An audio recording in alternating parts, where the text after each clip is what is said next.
বিশ্বকাপ দলে বিশাল চমক, আগের 15 জন থেকে 7 জন বাদ পড়ল।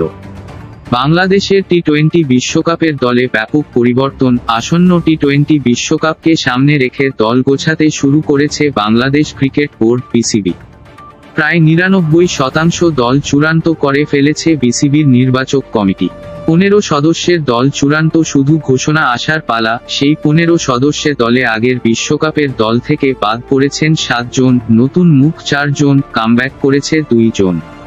প্রথমে আলোচনা করা যাক নতুন 4 জনকে নিয়ে, যারা এর আগে কখনো টি-20 বিশ্বকাপ খেলেনি।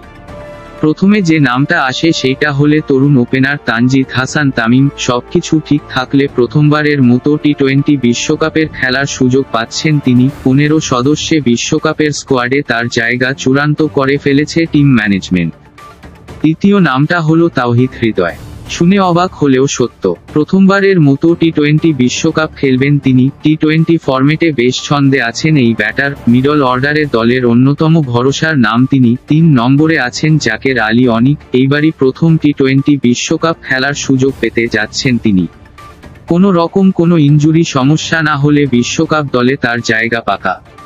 4 নম্বর নামটা হলে বাংলাদেশের একমাত্র leg spin allrounder Rishad Hossain. এবারই প্রথমবারের মতো টি-20 বিশ্বকাপ খেলার সুযোগ তার সামনে। 15 সদস্যের দলে তারা পাকা করেছে টিম ম্যানেজমেন্ট। আজকের ভিডিওটি এ পর্যন্তই। সবাই ভালো থাকবেন, সুস্থ থাকবেন।